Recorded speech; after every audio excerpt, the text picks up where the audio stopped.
Sa dulong bahagi ng Purok Maginlao, kung saan ang mga palayan ay tila walang katapusan at ang hangin ay may dalang amoy ng basang lupa at dayami, matatagpuan ang isang lumang hasyenda na matagal nang pinabayaan ng mga nagmamay-ari nito.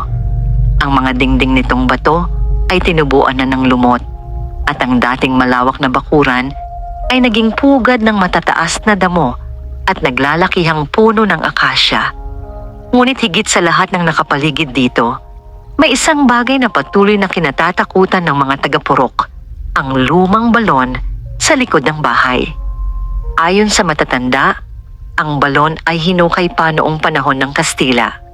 Malalim ito, bilog ang bibig na yari sa makakapal na batong aadobe at may takip na kahoy na halos nabubulok na sa paglipas ng panahon. Hindi na ito ginagamit. Matagal na rin daw natuyo ang tubig sa ilalim nito. Ngunit may nagsasabing sa kabila ng pagiging tuyo nito, may iba pa itong itinatago. May lihim at may nagbabantay. Lumaki si Andres sa Purok Maginlao. 22 taong gulang, anak ng isang magsasakang matagal nang pumanaw at ng isang inang labandera sa bayan. Sanay siya sa hirap ng buhay. Sa murang edad ay natutuhan na niyang mag-araro, magbungkal at magtiis sa init ng araw kapalit ng kakaunting ani. Ngunit sa kabila ng kanyang kabataan, dala niya ang bigat ng responsibilidad. Ang kanilang maliit na lupain ay isinangla upang maipagamot ang kanyang ama noon. Hanggang ngayon ay hindi pa rin iyon nababayaran. Banta ng pagkakautang ang araw-araw na bumabagabag sa kanya.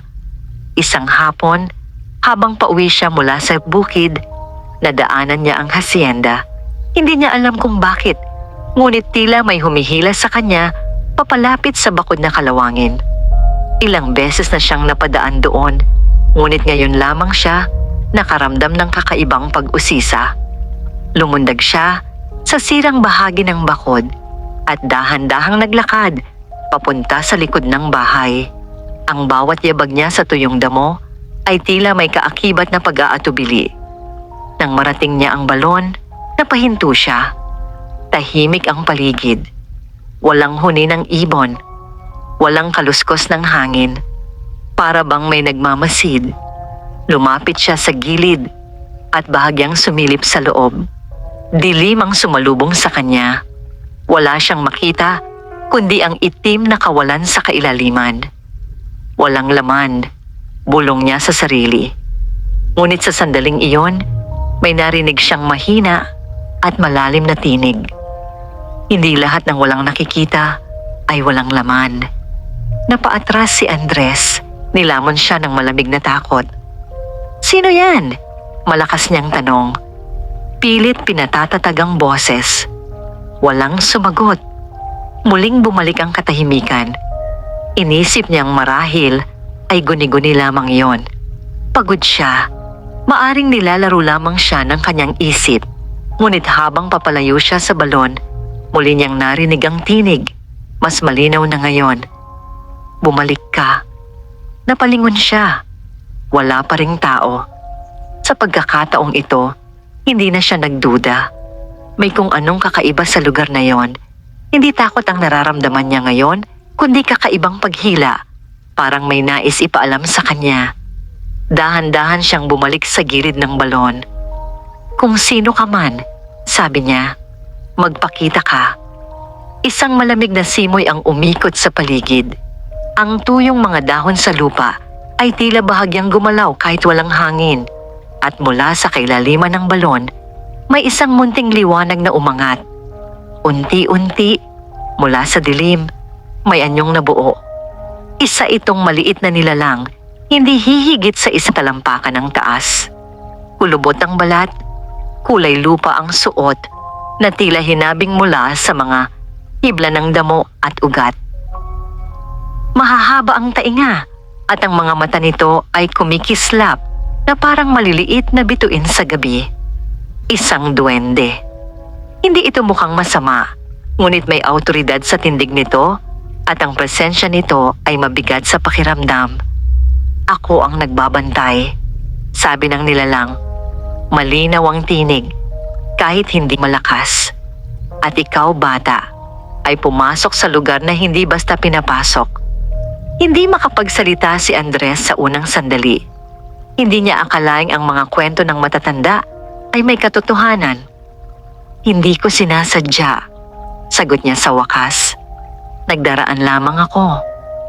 Walang nagdaraan lamang dito, tugon ng duwende. Lahat ng lumalapit ay may dahilan. Tinitigan siya ng nilalang. Pakiramdam ni Andres ay tila binabasa nito ang kanyang pagkatao, ang kanyang mga pangamba, ang kanyang mga lihim na pangarap, ang kanyang pagnanais na makaahon sa kahirapan. May mabigat kang pasan, wika ng duwende. Hindi niya maipaliwanag kung bakit, ngunit biglang kumirot ang kanyang dibdib, para bang may nakahawak sa mismong sentro ng kanyang pagkatao. Alam mo ba, patuloy ng duwende, kung ano ang nasa ilalim ng balong ito? Tahimik si Andres. Kayamanan, sagot ng nilalang. Hindi lamang ginto at pilak, may mga bagay na higit pa roon. Naglakas loob si Andres. Kung may kayamanan, bakit hindi ninyo kunin? Bahagyang ngumiti ang duwende. Hindi lahat ng kayamanan ay para sa nagbabantay. May itinakdang tagapagmana, may sinusubok, may hinihintay. At sa unang pagkakataon, nagtama ang kanilang mga mata.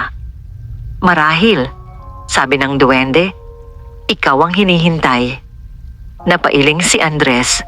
Ako? Wala akong kahit ano. Eksakto, tugon ng nilalang. May katahimikang bumalot sa kanila. Ngunit hindi basta-basta makukuha ang anumang nasa ilalim. Dagdag nito, may kapalit, may pagsubok. Unti-unting bumalik sa kailaliman ang duwende. Bago ito tuluyang mawala, iniwan nito ang isang pangungusap na tumimo sa isip ni Andres. Kung nais mong baguhin ang iyong kapalaran, bumalik ka bukas sa oras na lumubog ang araw. Nawala ang liwanag. Muli, ang balon ay tila isang ordinaryong hukay lamang ng bato at anino.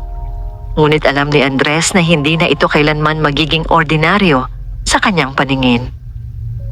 Habang papalayo siya sa hasyenda, mabigat ang kanyang hakbang, ngunit malinaw ang kanyang isipan. Sa unang pagkakataon, may pag-asa siyang naramdaman, isang pag-asang may kaakibat na panganib. Sa kanyang pag-uwi, hindi niya sinabi sa kanyang ina ang tungkol sa nakita niya. Ngunit sa gabing iyon, hindi siya nakatulog. Sa kanyang isipan, paulit-ulit ang tanong, ano ang kapalit ng kayamanan? At handa ba siyang harapin ang anumang pagsubok na naghihintay sa ilalim ng lumang balon? Kinabukasan, tila mas mabagal ang takbo ng oras para kay Andres. Maaga siyang nagising bago pa sumikat ang araw sa ibabaw ng mga palayan ng Purok Maginlao. Karaniwan ay may dalang katahimikan ng umaga sa kanilang lugar, ang mahinang tilaok ng manok, ang bahagyang paggalaw ng mga dahon, at ang unti-unting pagbangon ng liwanag mula sa silangan. Ngunit sa araw na yon, may kakaibang bigat sa kanyang dibdib. Habang naghahanda siya ng mga kagamitan para sa bukid, napansin ng kanyang ina ang kanyang pananahimik. Iniisip ka, anak? Sabi nito habang inaayos ang hinabing bayong. Hindi ka ganyan kapag panahon ng anihan. Ngumiti si Andres ng pilit. Wala po, Nay. Pagod lang. Hindi na siya inusisan ng matanda, ngunit dama niya ang pagmamasid nito. Hindi niya kayang ikwento ang nangyari sa hasyenda. Kahit siya mismo ay hindi pa lubos na makapaniwala. Maghapon siyang nagtrabaho sa bukid, ngunit hindi niya maituon ang isipan sa kanyang ginagawa. Paulit-ulit na bumabalik sa kanya ang anyo ng duwende, ang mga matang tila may alam sa kanyang pagkatao, at ang tinig na tahimik ngunit mabigat. May kapalit, may pagsubok. Pagsapit ng dapit hapon, nang magsimulang kulayan ng kahel at pula ang kalangitan, hindi na niya napigilan ang sarili. Mauna na po akong uuwi, Nay, paalam niya. Tahimik lamang tumango ang kanyang ina. Mabilis ang kanyang mga hakbang patungo sa lumang hasyenda. Habang papalapit siya, muling bumalik ang kakaibang pakiramdam. Ang tila paghila sa kanya ng lugar. Pagdating niya sa bakod, hindi na siya nagatubiling pumasok. Ang damo ay tila mas mababa kaysa kahapon at ang paligid ay mas tahimik. Naroon ang balon, naghihintay. Lumapit siya at tumayo sa gilid nito. "Bumalik ako," sabi niya, malinaw ang boses. Sa unang sandali ay walang nangyari.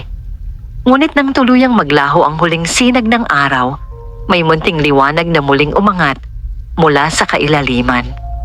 Unti-unting nagpakita ang duwende. "Tama ang oras," wika nito. "Hindi lahat ay marunong sumunod sa bilin." "Sinabi mo na may pagsubok," tugon ni Andres. "Handa akong harapin iyon." Tinitigan siya ng duwende. Wari sinusukat ang kanyang katatagan. "Marami ang nagnanais na kayamanan," sabi nito. "Ngunit kakaunti ang handang magsakripisyo. Sabihin mo kung ano ang dapat kong gawin." Hindi agad sumagot ang nilalang. Sa halip, dahan-dahan itong umikot sa ibabaw ng balon, tila sinusuri ang hangin. Sa ilalim ng balong ito, paliwanag nito, may nakatagong kayamanang iniwan pa noong panahon ng pananakop. Ngunit hindi ito basta ginto lamang. Ito ay nakatali sa sumpa. Napakunot ang noo ni Andres. "Anong sumpa?" "Ang sino mang kukuha ng may kasakiman ay mawawalan ng lahat," sagot ng duwende. "Ang sino mang kukuha ng may takot ay hindi makalalabas ng buo." "Paano kung wala sa dalawa?" tanong niya. Ngumiti ang duwende. "Iyon ang susubukin." Lumapit ang nilalang sa kanya at iniabot ang isang maliit na batong kulay abo. "Ihulog mo ito sa balon at sundan mo." Napaatras si Andres. "Tatalon ako?" "Kung nais mong makita ang lihim, oo." Tiningnan niya ang kailaliman. Wala siyang makita kundi dilim. "Hindi ako mamamatay?" "Ang takot mo ang papatay sa'yo," sagot ng duwende. "Hindi ang lalim." Mahabang sandali ang lumipas. Naisip niya ang kanilang lupang malapit nang makuha ng pinagkakautangan. Naisip niya ang pagod ng kanyang ina. Naisip niya ang pangarap niyang mabigyan ito ng maayos na tahanan. At sa unang pagkakataon, nanaig ang kanyang determinasyon kaysa takot. Inulog niya ang bato. Walang tunog. Parang nilamon ng kawalan. Huminga siya ng malalim at bago pa siya makapagbago ng isip, umakyat siya sa gilid ng balon at tumalon. Sa halip na bumagsak, pakiramdam niya'y tila may malamig na hangin na sumalo sa kanya. Hindi siya nahulog ng mabilis. Sa halip, dahan-dahan siyang bumaba. Tila may hindi nakikitang kamay na umaalalay. Unti-unting nagkaroon ng liwanag sa paligid. Hindi na ito ang tuyong balon na nakita niya kahapon. Ang nasa harap niya ay isang malawak na silid sa ilalim ng lupa. Ang mga dingding ay yari sa bato, ngunit kumikislap sa liwanag ng mga nakalutang na ilaw na parang bituin. Sa gitna ay may isang malaking baul na yari sa matandang kahoy, may mga ukit na hindi niya maunawaan. Sa tabi nito ay nakatayo ang duwende. "Maligayang pagdating," sabi nito. "Hindi ito balon," bulong ni Andres. "Ang nakikita mo sa ibabaw ay balat lamang," tugon ng nilalang. "Ang tunay na laman ay nasa ilalim." Lumapit siya sa baul. Mabigat ang presensya nito. "Buksan mo," sabi ng duwende. Ngunit bago pa niya mahawakan ng takip, biglang nagbago ang paligid. Nawala ang liwanag at sa dilim may mga aninong gumalaw. Mga hugis na tila tao, ngunit walang mukha. Narinig niya ang mga bulong, mga tinig na naguudyok. "Kunin mo na lahat. Walang makaaalam. Ikaw ang may karapatan." Naramdaman niyang bumibilis ang tibok ng kanyang puso. "Ano ito?" Sigaw niya. Ang unang pagsubok, sagot ng duwende, na ngayon ay tila malayo ang tinig, ang tukso ng kasakiman.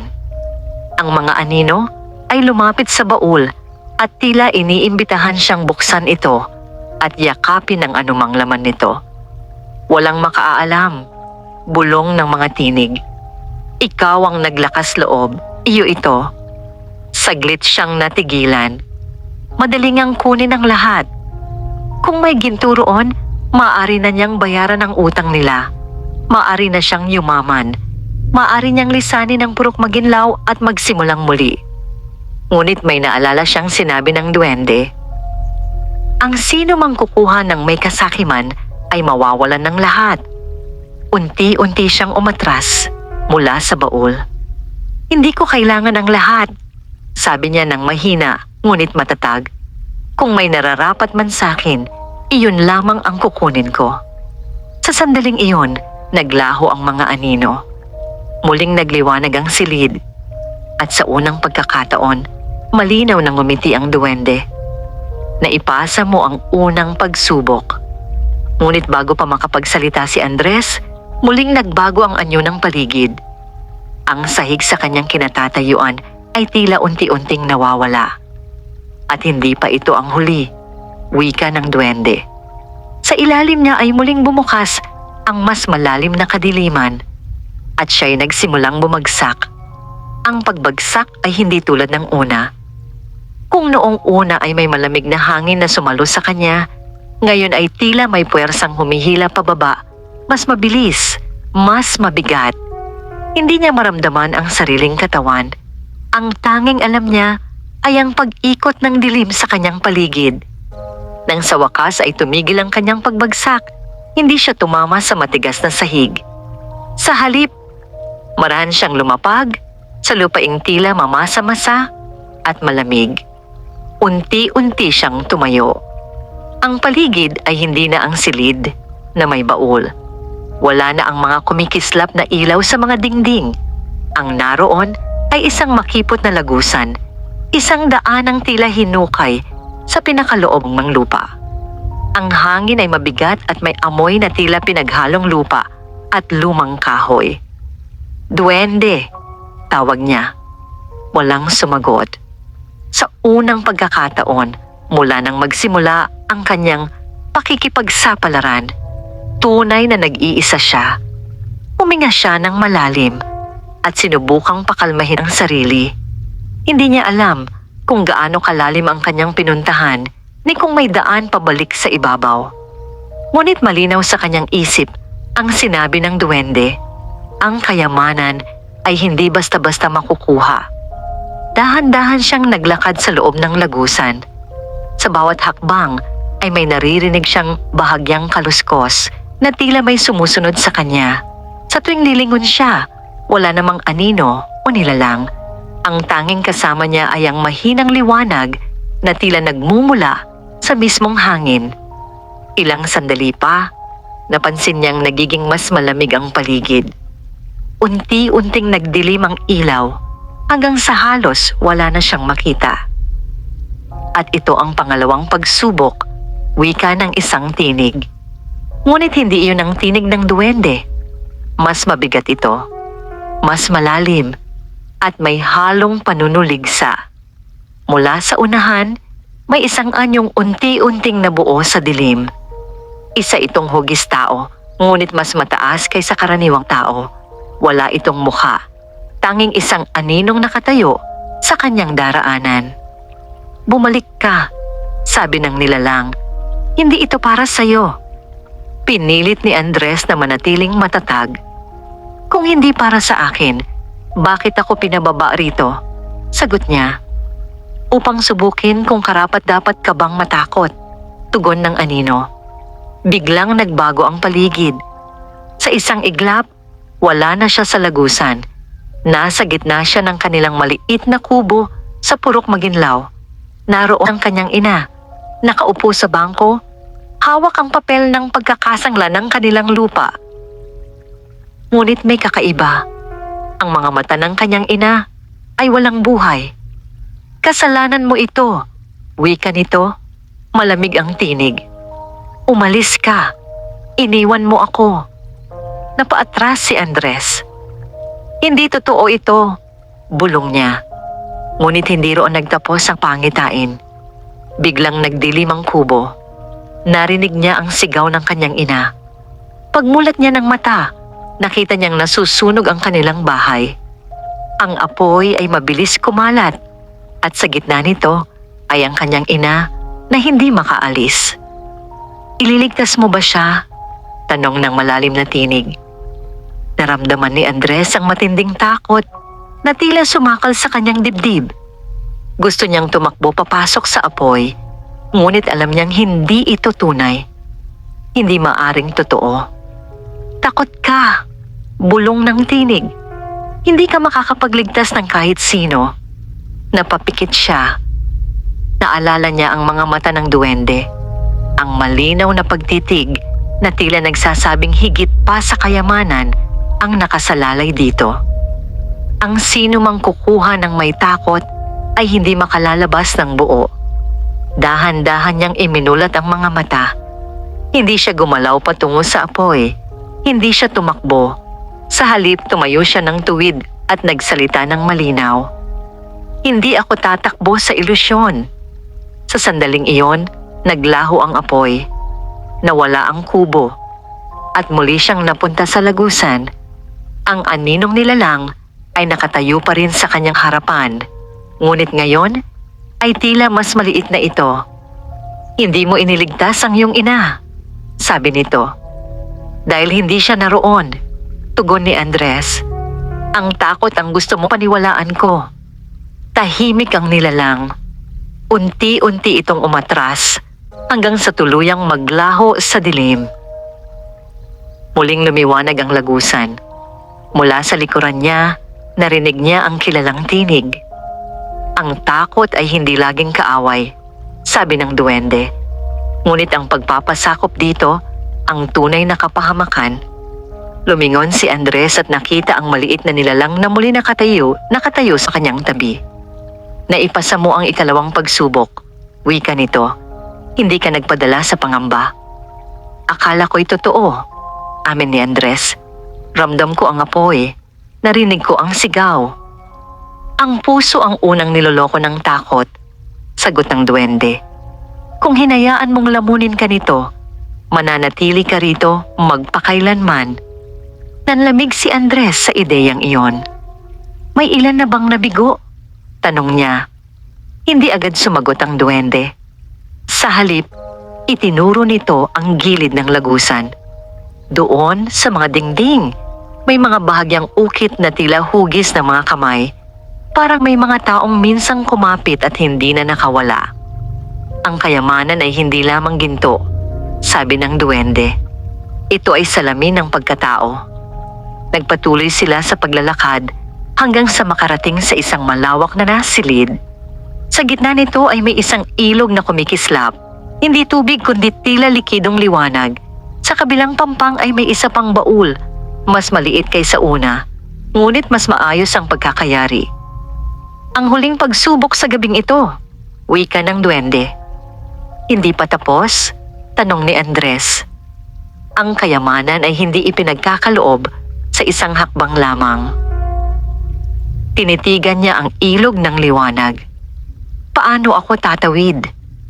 Ngumiti ang duwende. Iyan ang iyong aalamin. Unti-unting naglaho ang nilalang, iniwan siyang mag-isa sa harap ng kumikislap na ilog. At sa kauna-unahang pagkakataon, hindi takot ang naramdaman ni Andres, kundi hamon. Nakatayo si Andres sa pampang, pinagmamasdan ng agos na hindi umaagos. Wala itong alon, walang tunog. Isa lamang itong malinaw na daluyan ng liwanag na naghihiwalay sa kanya at sa baol sa kabilang panig. Paano ako tatawid? Bulong niya sa sarili. Walang sagot. Lumapit siya sa gilid at sinubukang isawsaw ang dulo ng kanyang daliri. Sa sandaling dumikit ang balat niya sa liwanag, may malamig na kuryenteng dumaloy sa kanyang braso. Hindi masakit, ngunit sapat upang umatras siya. Hindi ito tubig. Hindi ito apoy. Hindi rin ito hangin. Ipinikit niya ang mga mata at inalala ang dalawang pagsubok na kanyang nalagpasan, ang tukso ng kasakiman at ang pangil ng takot. Pareho siyang nilinlang ng mga anyo at tinig. Parehong tinangka siyang pagharian ng kanyang sariling damdamin. Kung gayon, ano ang kinakatawan ng ilog na ito? Ang kayamanan ay salamin ng pagkatao. Bumalik sa kanyang isipan ang sinabi ng duwende. Marahan siyang umupo sa lupa at minasdan ang sariling refleksyon sa liwanag. Ngunit sa halip na mukha niya ang makita, may ibang larawan ang nabuo. Nakita niya ang sarili na nakasuot ng mamahaling damit, nakatira sa malaking bahay at nakapaligid sa mga taong hindi niya kilala. Ang kanyang ina ay wala roon. Ang bukid ay wala. Ang purok maginlaw ay tila naging isang malayong alaala. Ang refleksyong yun ay ngumiti. Hindi ba ito ang gusto mo? Tanong ng tinig na nagmumula sa ilog. Yaman, karangyaan, buhay na hindi na kailangang magbanat ng buto. Tumahimik si Andres. Tunay ngang yun ang minsan niyang pinangarap. Isang buhay na malayo sa hirap. Ngunit habang pinagmamasdan niya ang larawan, napansin niyang may kulang. Walang kapayapaan sa mga mata ng refleksyon. May lungkot na tila nakatago sa likod ng ngiti. Kung tatawid ka, patuloy ng tinig, iiwan mo ang lahat ng bumuo sa'yo. Ang kahirapan, ang alaala, ang mga tao. Napabuntong hininga siya. Kung kailangan kong iwan ang aking pagkatao upang yumaman, sagot niya ng marahan, hindi iyon kayamanan. Unti-unting naglaho ang larawan. Muling naging malinaw ang ilog. Tumayo siya at muling humarap sa liwanag. Sa pagkakataong ito, hindi siya nagatubiling humakbang. Sa halip na lumubog o masunog, naramdaman niyang tila may matigas na anyo ang ilalim ng liwanag. Parang salamin na kayang tapakan. Isa-isa, maingat ngunit matatag ang kanyang mga hakbang. Sa bawat hakbang, may mga alaala siyang nakikita sa ilalim ng kanyang paa. Ang kanyang ama na nagtuturo sa kanya mag-araro, ang kanyang ina na naglalaba sa ilog, ang mga hapon ng pagtulong sa kapitbahay kahit walang kapalit. Hindi siya tumigil. Hindi niya iniwasan ang mga alaala. Tinanggap niya ang bawat isa. Nang marating niya ang kabilang pampang, bahagyang lumiwanag ang buong silid. Ang baul sa kanyang harapan ay tila mas malinaw ngayon. Walang nakakatakot na presensya, walang bulong na tukso. Lumapit siya rito at inilagay ang kamay sa takip. Handa ka na ba? Tanong ng pamilyar na tinig mula sa likuran. Lumingon siya at nakita ang duwende. Hindi ko alam kung handa ako, sagot ni Andres. Ngunit hindi na ako tatakbo. Tumango ang duwende. Buksan mo. Dahan-dahan niyang inangat ang takip ng baul. Sa loob, hindi ginto ang bumungad sa kanya. Naroon ang isang maliit na sisidlang yari. Sa lumang metal, may ukit na simbolong kahawig ng punong may malalalim na ugat. Sa tabi nito ay ilang pirasong gintong barya. Hindi marami, ngunit sapat upang magdala ng pagbabago. Hindi ito ang inaasahan ko, sabi niya. Hindi lahat ng kayamanan ay sinusukat sa dami, tugon ng duwende. Ang sisid lang iyan, ang tunay na yaman. Anong laman nito? Tubig. Napakunot ang kanyang noo. Tubig? Tubig mula sa unang bukal na natagpuan sa lupang ito, paliwanag ng duwende. May kakayahan itong magpanumbalik ng sigla sa lupang tuyot at magbigay buhay sa anumang pinanghihinaan. Unti-unting naunawaan ni Andres. Kung madadala ko ito sa ibabaw, maaaring magbago ang kapalaran ng inyong lupain, sabi ng duwende. Ngunit tandaan mo, ang kapangyarihan nito ay hindi para sa pansariling pakinabang lamang. Tahimik siyang tumango. Ang mga baryang yan, dagdag ng nilalang, ay sapat upang mabayaran ang inyong pagkakautang. Ngunit ang tunay na pagsubok ay kung paano mo gagamitin ang biyayang ito. Isinara ni Andres ang baul at maingat na kinuha ang sisidlan at ang mga barya. Makababalik ba ako sa ibabaw? Tanong niya. Ngumiti ang duwende. Ang bumaba ng may tapang ay maaring umakyat ng may dangal. Unti-unting nagliwanag ang paligid hanggang sa muli niyang maramdaman ang malamig na hangin na sumalo sa kanya. Sa isang iglap, muli siyang nasa gilid ng lumang balon sa hasyenda ng Purok Maginlao. Ang gabi ay tahimik. Sa kanyang mga kamay ay ang sisidlan at ang ilang pirasong ginto.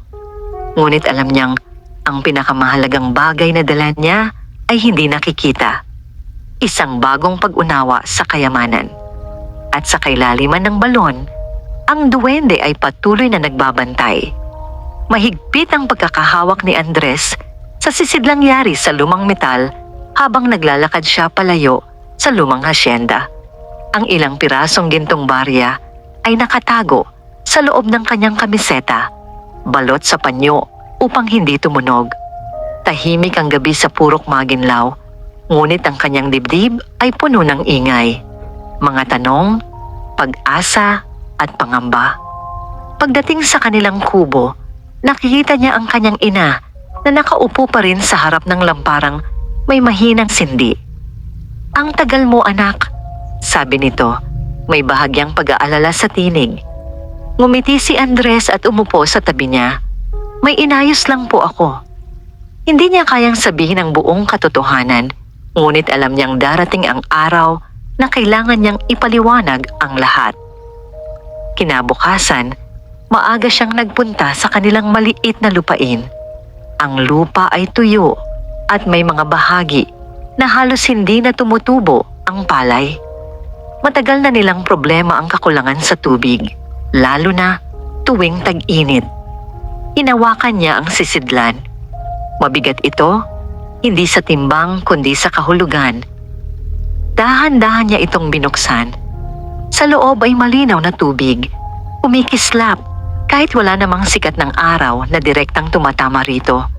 Hindi ito karaniwang tubig, may kakaibang linaw at tila may sariling buhay. Lumuhod siya at ibinuhos ang kaunting patak sa tuyong bahagi ng lupa. Sa unang sandali ay walang nangyari. Ngunit ilang segundo pa lamang ang lumipas, napansin niyang ang lupa ay tila sumipsip ng tubig nang mas mabilis kaysa dati.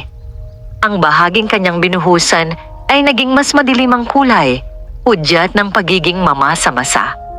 Lumipas ang ilang minuto at sa kanyang pagkamangha, may maliliit na usbong na sumibol mula sa lupaing iyon. Napaatras siya. Hindi ito pangkaraniwang paglago. Mabilis ngunit hindi marahas. Natural, ngunit may kakaibang lakas. Hindi ito panaginip, bulong niya. Sa sumunod na mga araw, maingat niyang ginamit ang tubig. Hindi niya ito inubos ng sabay-sabay. Bawat patak ay inilalagay niya sa mga bahaging pinakananghihina ang lupa. Unti-unting naging mas luntian ang kanilang sakahan.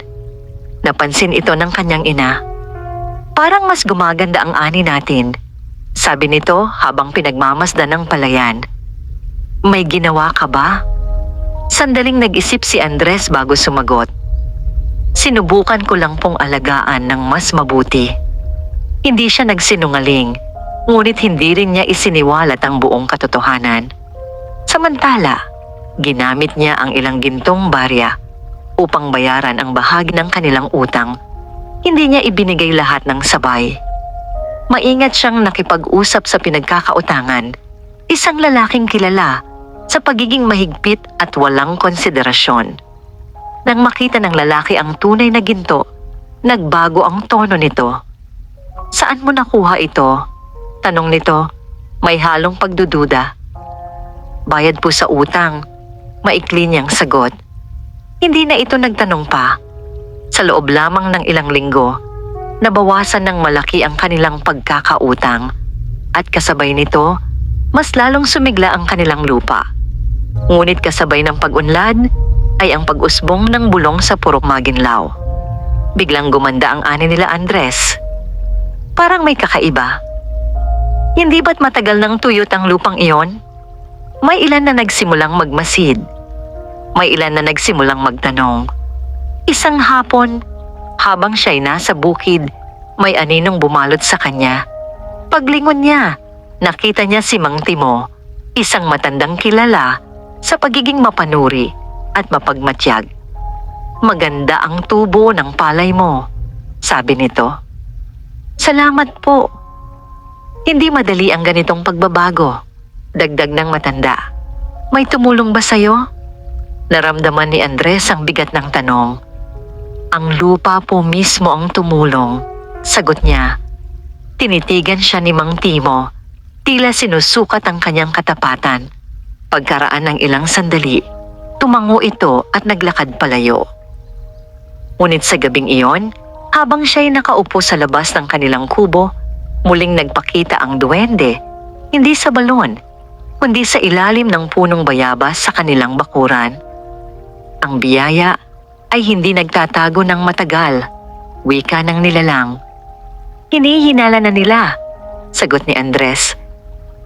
Hindi mo maiiwasan ang pansin ng iba, tugon ng duwende. Ang tanong ay kung paano mo haharapin ito. Hindi ko naman ginamit para sa masama, sabi niya.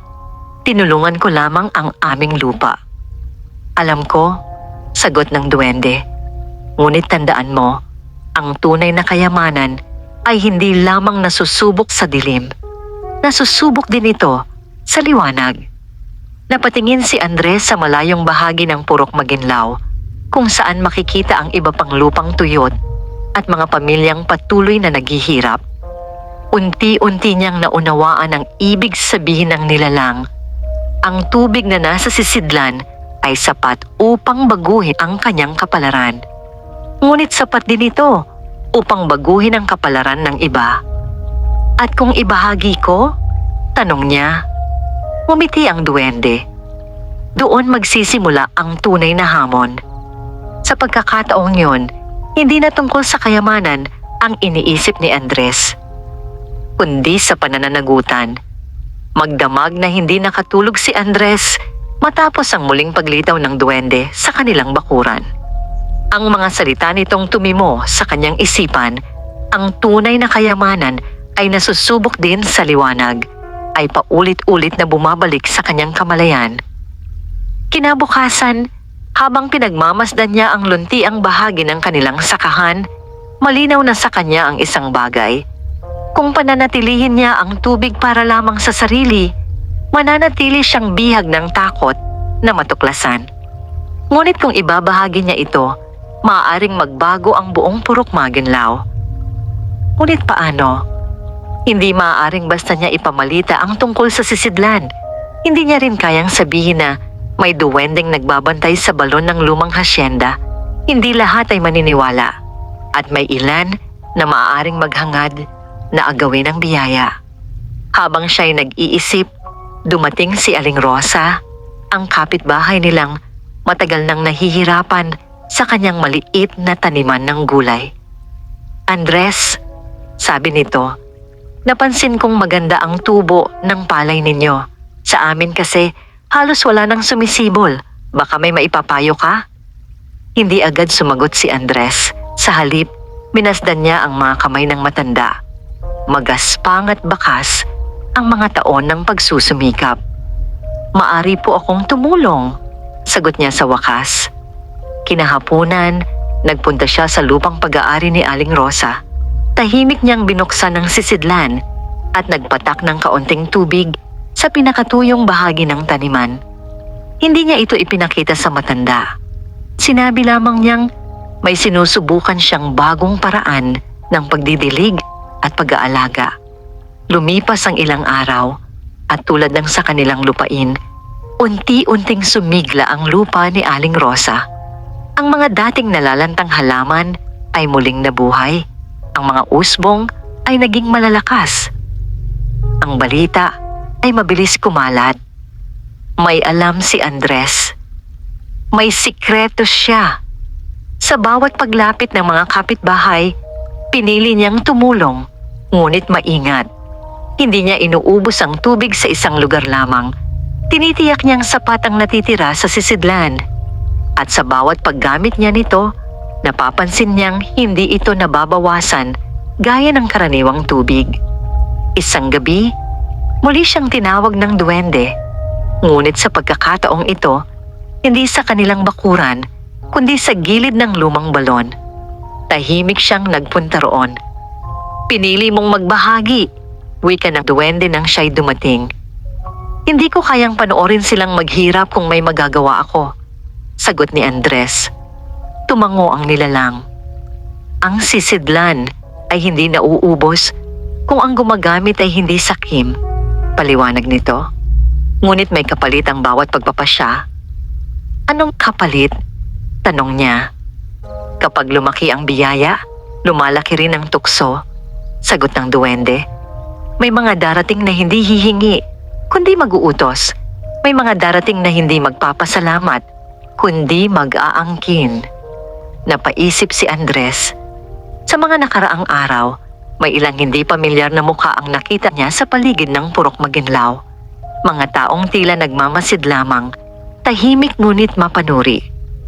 Hindi ko hinahangad ang kapangyarihan, sabi niya. Hindi mo man hinahangad, tugon ng duwende. Ngunit kapag nakita ng iba ang pagbabago, hahanapin nila ang pinagmulan nito. Mula sa kailaliman ng balon, may bahagyang liwanag na umangat. Sa sandaling iyon, tila mas malinaw ang anyo ng duwende. Mas seryoso ang mukha nito. May isang tao sa inyong purok na matagal nang naghihintay ng pagkakataon, sabi nito. Isang taong hindi nasiyahan sa pagiging karaniwan. Sino? Tanong ni Andres. Makikilala mo siya sa lalong madaling panahon. Bago pa siya makapagtanong muli, unti-unting naglaho ang liwanag at bumalik ang katahimikan sa paligid ng balon. Sa mga sumunod na araw, lalong sumigla ang Purok Maginlao. Ang mga dating lupang bitak-bitak ay naging luntian. Ang mga magsasaka ay muling nagkaroon ng pag-asa. Ngunit kasabay ng pag-usbong ng pag-asa ay ang pagdating ng isang balita. May darating daw na negosyante mula sa bayan upang bumili ng malalawak na lupa sa paligid, kabilang ang mga lupain sa Purok Maginlao. At ayon sa usap-usapan, balak nitong gawing plantasyon ang buong lugar. Isang hapon, nakita ni Andres ang isang karwaheng huminto malapit sa kanilang bukid. Mula rito ay bumaba ang isang lalaking maayos ang pananamit. May matalim na tingin at tiwalang lakad. Tinitigan ng lalaki ang luntiang palayan. Interesante, wika nito. Hindi pa man sila nagkakausap, naramdaman na ni Andres ang kakaibang bigat sa presensya ng bagong dating. Naalala niya ang babala ng duwende. May mga darating na hindi hihingi, kundi mag-uutos. At sa unang pagkakataon, mula nang makuha niya ang sisidlan, naunawaan niyang ang tunay na laban ay hindi sa ilalim ng lupa, kundi sa ibabaw. Ang pangalan ng bagong dating ay Don Emilio Vargas. Sa loob lamang ng ilang oras, matapos siyang makita sa bukid, kumalat na sa buong Purok Maginlao ang kanyang pagkakakilanlan. Isa raw siyang negosyanteng may malalawak na lupain sa Karatig Bayan, kilala sa pagiging tuso sa pakikipagkasundo at hindi madaling umatrasas kapag may nais makuha. Kinagabihan, ipinatawag niya ang ilang magsasaka sa lumang bahay ni Kapitan Lando, ang kinikilalang pinuno ng purok, kabilang si Andres sa mga dumalo. Tahimik ang kapaligiran habang nagsasalita si Don Emilio. Maayos ang kanyang pananamit, malinaw ang boses, at bawat salita ay tila pinag-isipan. Napansin kong magaganda ang ani ninyo, sabi niya habang iginagala ang tingin sa mga magsasaka. Malaki ang potensyal ng lupaing ito. Kung pagsasamahin natin ang ating lakas, maaari nating gawing mas maunlad ang lugar. Anong ibig ninyong sabihin, Don Emilio? Tanong ni Kapitan Lando. Bibilhin ko ang mga lupa. Sagot nito nang walang pag-aatubili. Sa tamang halaga. Hindi na ninyo kailangang mag-alala sa tagtuyot, sa utang o sa ani. Ako ang bahala sa lahat. Nagkaroon ng bulungan sa loob ng silid. May ilan na tila natukso sa alok. May ilan namang nag-aalinlangan. Magiging manggagawa na lamang kami sa sarili naming lupa. Tanong ng isang matandang magsasaka. Hindi manggagawa. Mabilis na sagot ni Don Emilio. Kasama. Ngunit ako ang mamamahala. Habang pinagmamasdan ni Andres ang lalaki, napansin niya ang paraan ng pagtitig nito sa kanya. Tila ba alam nito na may kakaibang nangyayari sa lupain ng binata. Isa sa mga lupang pinaka-interesante sa akin, dagdag ni Don Emilio, ay ang kay Andres. Nagulat ang ilan. Bakit sa kanya? Tanong ng isa. Dahil sa maikling panahon, sagot ng negosyante, ang kanyang ani ang pinakamaganda. Ibig sabihin, may kakaiba siyang paraan. Naramdaman ni Andres ang mga mata ng lahat na nakatuon sa kanya. Wala po akong espesyal na ginagawa. Mahinahon niyang sagot. Bahagyang ngumiti si Don Emilio. Talaga ba? Pagkatapos ng pagpupulong, nilapitan siya ng negosyante sa labas ng bahay. Magaling ka, Andres, sabi nito. Sa murang edad, napaganda mo ang lupang matagal ng tuyot. Pinaghirapan ko po, tugon niya. Sigurado ako, sagot ng lalaki. Ngunit hindi sapat ang sipag lamang upang makagawa ng ganoong pagbabago. Saglit na natahimik si Andres. Magkano ang nais mong kapalit ng iyong lupa? Diretsong tanong ni Don Emilio. Hindi ko po ito ipinagbibili, sagot niya nang walang pag-aatubili. Bahagyang nag-iba ang ekspresyon ng negosyante, ngunit agad din itong bumalik sa maayos na anyo.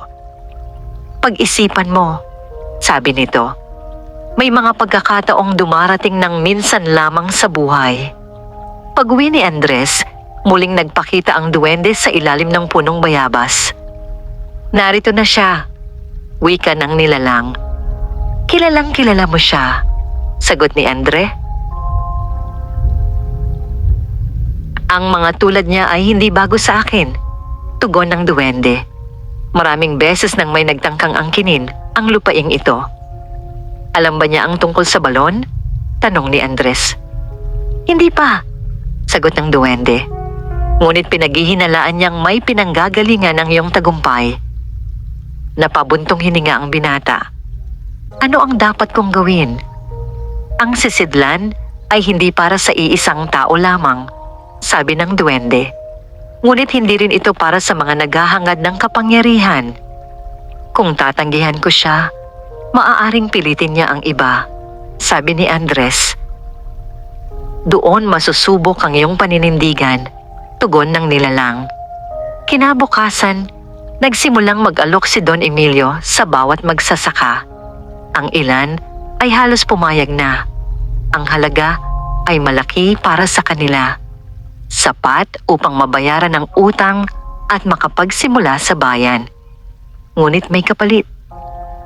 Kapag naibenta ang lupa, mawawala ang kontrol nila rito. Isang hapon, muling hinarap ni Don Emilio si Andres sa mismong gilid ng kanyang palayan. Hindi kita pipilitin, sabi nito. Ngunit kung hindi ka sasama, mapag-iiwanan ka. Mas gugustuhin ko pong mapag-iiwanan kaysa mawalan ng lupa, sagot ni Andres.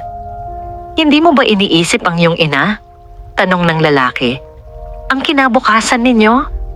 Saglit na natahimik si Andres. Iyon nga ang iniisip ko, tugon niya. Naging malamig ang tingin ni Don Emilio. Kung ganoon, sabi nito, magkikita pa tayo. Habang papalayo ang karwahe, ramdam ni Andres na hindi pa tapos ang usapan. At sa kailaliman ng balon, may isang liwanag na bahagyang kumislap. Tila ba may paparating na mas mabigat na pagsubok. Hindi nagtagal matapos ang pag-uusap nila, nagsimulang magbago ang ihip ng hangin sa Purok Maginlao. May mga magsasakang dati buo ang loob, na manatili sa kanilang lupa. Ngunit ngayon ay tila nagdadalawang isip. Ang alok ni Don Emilio ay patuloy na umiikot sa kanilang isipan. Isang halaga na hindi nila kailanman nahawakan sa buong buhay nila. Isang umaga, nagising si Andres sa balitang pumayag na si Mang Isko na ibenta ang kalahati ng kanyang lupa. Wala na akong lakas para magpatuloy, sabi ng matanda nang kausapin siya ni Andres. Kung may magbibigay sa akin ng katiyakan, bakit ko tatanggihan? Hindi siya nakasagot. Nauunawaan niya ang pagod ng mga magsasaka. Hindi madali ang manatili sa lupaing taon-taon ay sinusubok ng tagtuyot at utang. Ngunit alam din niyang kapag nagsimula ang pagbebenta, susunod ang iba.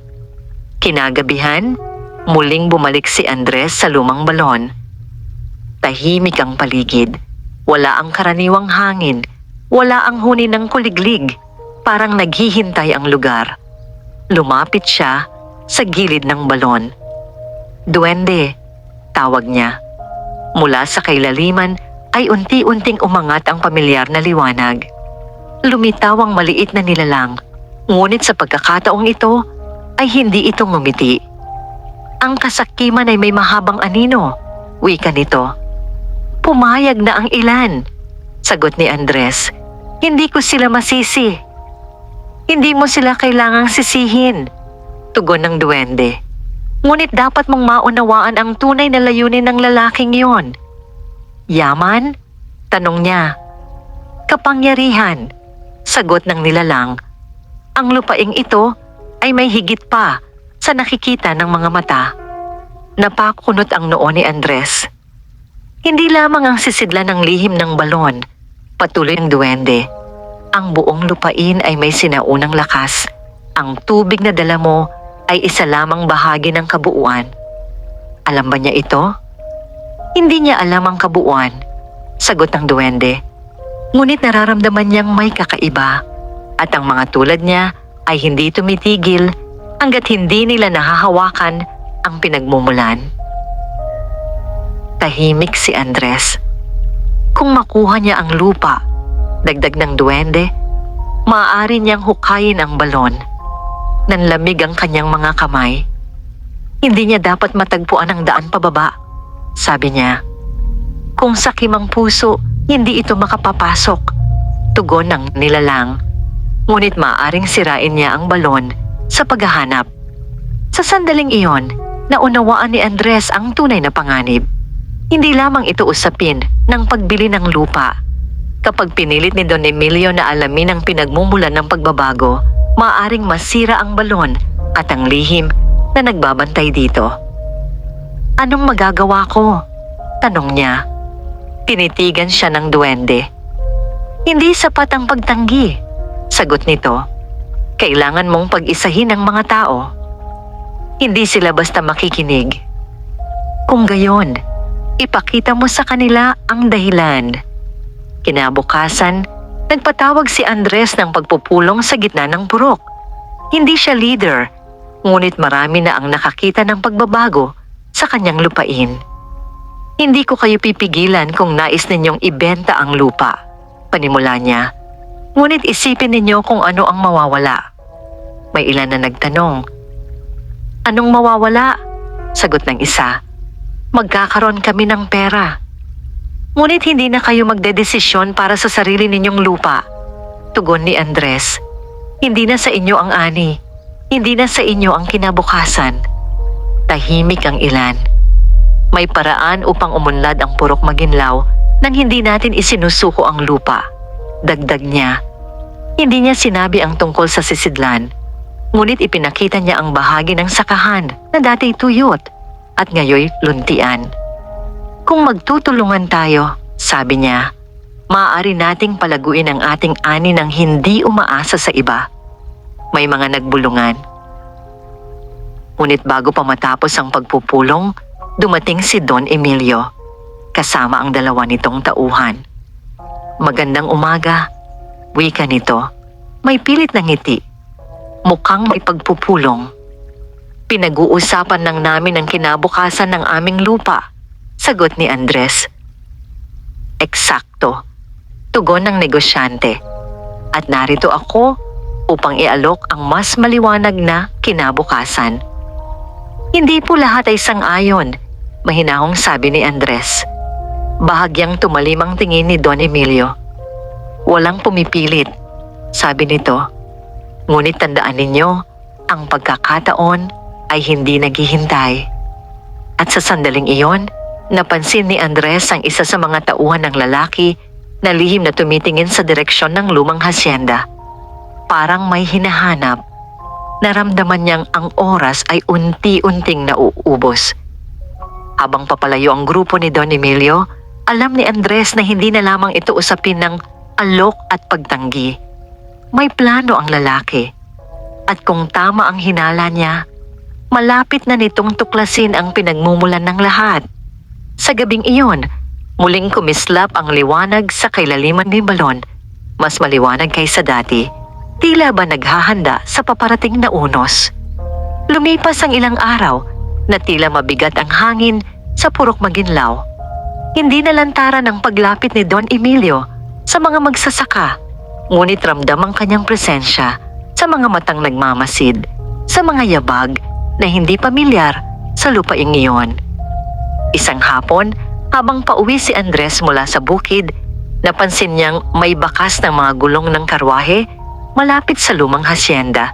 Hindi yun karaniwang dinadaanan ng sinuman. Agad siyang nagtungo roon. Pagdating niya, nakita niya ang bakod na mas lalo pang nasira. Tila may dumaan na mabibigat na kagamitan. Ang damo sa paligid ng balon ay nayurakan. Nanlamig ang kanyang dibdib. Lumapit siya sa balon at sumilip. Sa unang tingin, tila wala namang nagbago. Ngunit sa gilid nito, may bakas ng bagong hukay, parang may nagtangkang palawakin ang bunganga ng balon. Duwende! Mahina niyang tawag. Walang sumagot. Muling tumahimik ang paligid, ngunit hindi ito ang karaniwang katahimikan. May bigat ito, may tensyon. Alam kong naririto ka, dagdag niya. Mula sa kailaliman, unti-unting umangat ang liwanag, ngunit hindi ito kasing linaw ng dati. Bahagyang kumikislap, tila nahihirapan. Lumabas ang duwende, at sa unang pagkakataon, bakas sa mukha nito ang pag-aalala. Nakarating na sila, wika nito. Sinubukan nilang hukayin, sagot ni Andres, pinapakita ang bakas sa paligid. Hindi nila mabubuksan ang daan kung hindi sila karapat-dapat, tugon ng duwende. Ngunit maaari nilang sirain ang ibabaw. Anong mangyayari kung masira ang balon? Mananatili ang lihim, sagot ng nilalang, ngunit mawawala ang ugnayan. Napahigpit ang hawak ni Andres sa gilid ng bato. Hindi ko hahayaang mangyari iyon. Sa sandaling iyon, may narinig silang kaluskos mula sa likuran ng hasyenda. Mabilis na nagtago si Andres sa likod ng lumang puno ng akasya. Mula sa gilid ng sirang bakod, nakita niya si Don Emilio at ang dalawa nitong tauhan. May dala silang mga kasangkapan, pala at ilaw. Dito, sabi ng negosyante, nararamdaman ko, hindi aksidente ang pagbabago ng ani. Sigurado po ba kayo? Tanong ng isa sa mga tauhan. Walang lupang biglang gumaganda ng walang dahilan, sagot niya. May pinagmumulan. Lumapit sila sa balon. Mula sa kanyang pinagtataguan, nakita ni Andres kung paano hinawakan ni Don Emilio ang gilid ng bato at sumilip sa loob. Ano nakikita ninyo? Tanong ng tauhan. Dilim, sagot ng negosyante. Ngunit may kakaiba. Sa sandaling iyon, bahagyang kumislap ang liwanag sa kailaliman, ngunit agad din itong nawala. May ilaw sa loob, bulong ng isa. Maghanda, utos ni Don Emilio. Bukas ng gabi, babalik tayo na may mas maraming tao. Umalis ang grupo. Iniwan ang lugar sa katahimikan. Pagkalayo nila, lumabas si Andres mula sa kanyang pinagtataguan. Hindi sila titigil, sabi niya. Muling nagpakita ang duwende sa tabi niya. Hindi, tugon nito. Ang mga pusong sakim ay hindi marunong tumigil. Ano ang gagawin natin? Tanong ni Andres. Tinitigan siya ng nilalang. May isang paraan upang tuluyang maitago ang daan. Ano yon? Isara ang ugnayan. Napatingin siya sa balon. Kapag isinara natin, paliwanag ng duwende, hindi na muling mabubuksan ang daan. Mawawala ang sisidlan, mawawala ang tubig. Nanahimik si Andres. Ngunit maliligtas ang balon sa pagkasira. Dagdag ng nilalang. Naramdaman niya ang bigat ng desisyon. Kung isasara ang ugnayan, mananatiling ligtas ang lihim. Ngunit mawawala ang biyayang tumulong sa buong Purok Maginlao. Kung hindi naman, maaaring sirain ni Don Emilio ang balon sa kanyang paghahanap. May iba pa bang paraan? Tanong niya. May sandaling katahimikan bago sumagot ang duwende. May isa pa. Ano iyon? Harapin siya sa ilalim. Napalingon si Andres. Hindi siya makababa kung hindi siya karapat-dapat, sabi niya. Tama, tugon ng duwende. Ngunit kung hikayatin siyang subukan, sa oras na siya'y sakim, ang balon mismo ang huhusga. Nanlamig ang kanyang mga kamay. Ibig mong sabihin, hindi mo siya kailangang labanan, sabi ng duwende. Ang kanyang sariling puso ang haharap sa kanya. Tahimik na minasdan ni Andres ang balon. Isang maling hakbang lamang at maaaring mawala ang lahat. Ngunit kung may natutunan siya sa mga pagsubok, iyon ay ang katotohanang ang kayamanan ay salamin ng pagkatao. At kung mabigo siya, tanong niya, ang mga mata ng duwende ay kumislap. Ang balon ay hindi kailanman nagkakamali sa paghuhusga. Sa gabing iyon, umuwi si Andres na may pa siyang unti-unting nabubuo sa kanyang isipan. Hindi niya isasara ang ugnayan. Hindi rin siya magtatago. Kung nais ni Don Emilio ang pinagmumulan ng kayamanan, haharapin niya ito. At sa ilalim ng balon, malalaman kung ano ang tunay na laman ng puso ng isang taong sakim. Dumating ang gabi na inaasahan ni Andres. Tahimik ang Purok Maginlao, ngunit ang katahimikan ay tila bagyong naghihintay sumabog. Mula sa malayo, nakita niya ang mga ilaw na papalapit sa lumang hasyenda, mga lamparang hawak ng mga tauhan ni Don Emilio. Hindi na siya nagtago. Nakatayo siya sa tabi ng balon nang dumating ang grupo. Alam kong babalik ka, sabi niya ng mahinahon. Bahagyang nagulat si Don Emilio, ngunit mabilis ding bumalik ang tiwala sa sarili. Kung gayon, mas mabuti. Sagot nito, mas mapapadali ang usapan. Hindi ninyo kailangang hukayin ang balon, sabi ni Andres. Kung nais ninyong malaman ang pinagmumulan, handa akong ipakita. Nagkatinginan ng mga tauhan ng negosyante. Ano ang ibig mong sabihin? Tanong ni Don Emilio. Ang nasa ilalim ay hindi basta nahuhukay, sagot ni Andres. Pinipili nito kung sino ang maaaring bumaba. Natawa ang lalaki. Naniniwala ka ba sa mga kwento? Tanong nito. Hindi ko kailangang maniwala, sagot ni Andres. Kung naranasan ko. Lumapit si Don Emilio sa gilid ng balon at muling sumilip. Kung may kayamanan sa ilalim, sabi niya, wala kang karapatang itago iyon. Ang balon ang may karapatang pumili, tugon ni Andres. Sa sandaling iyon, bahagyang kumislap ang liwanag mula sa kailaliman. Napansin ito ng mga tauhan. May ilaw nga, bulong ng isa. Nag-iba ang ekspresyon ni Don Emilio. Hindi na ito pangungutya, kundi pananabik. Kung totoo ang sinasabi mo, wika nito, patunayan mo. Huwag ninyo itong hukayin, sabi ni Andres. Kung nais ninyong bumaba, gawin ninyo sa tamang paraan. At paano yon? Tanong ng negosyante. tumalon. Nagkaroon ng katahimikan.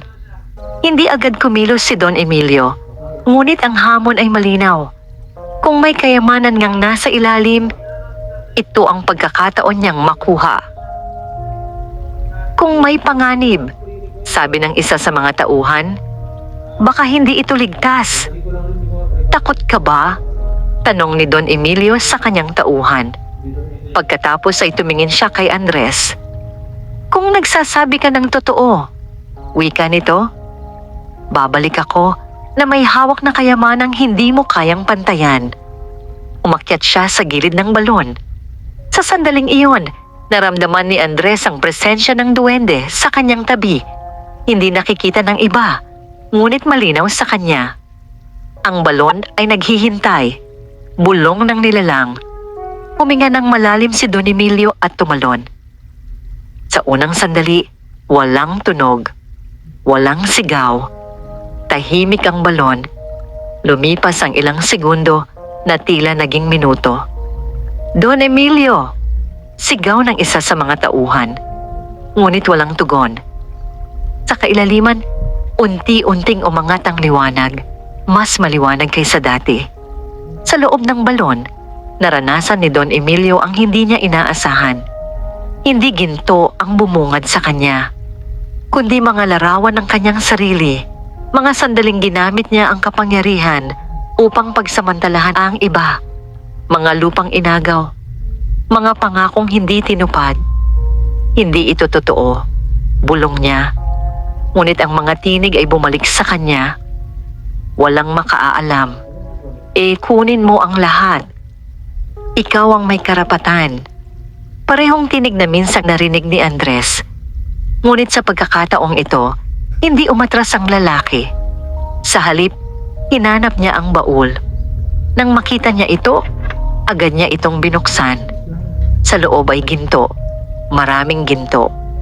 Hindi ang sisid lang nakita ni Andres, kundi bundok ng kayamanang sumasalamin sa kanyang pagnanais. Ngunit nang hawakan niya ang mga ito, unti-unting naging abo ang mga barya sa kanyang kamay. Nagbago ang silid. Nawala ang sahig sa ilalim ng kanyang paa. At sa halip na may ahon, lalo siyang bumulusok sa dilim. Sa ibabaw, biglang umihip ang malamig na hangin. Ang mga tauhan ay napaatras ng bahagya. Mula sa kailaliman, umangat ang liwanag. At sa loob nito, dahan-dahang lumitaw ang anyo ni Don Emilio. Ngunit hindi tulad ng dati. Ang kanyang mga mata ay wala ng pagmamataas. Wala ng pananabik. May takot at pag-unawa. Marahang inilapag siya ng liwanag sa lupa sa tabi ng balon. Nakatayo si Andres tahimik. Nagising si Don Emilio. Hingal na hingal. Ano ang nangyari? Tanong ng kanyang tauhan. Hindi agad sumagot ang lalaki. Tumingin siya kay Andres.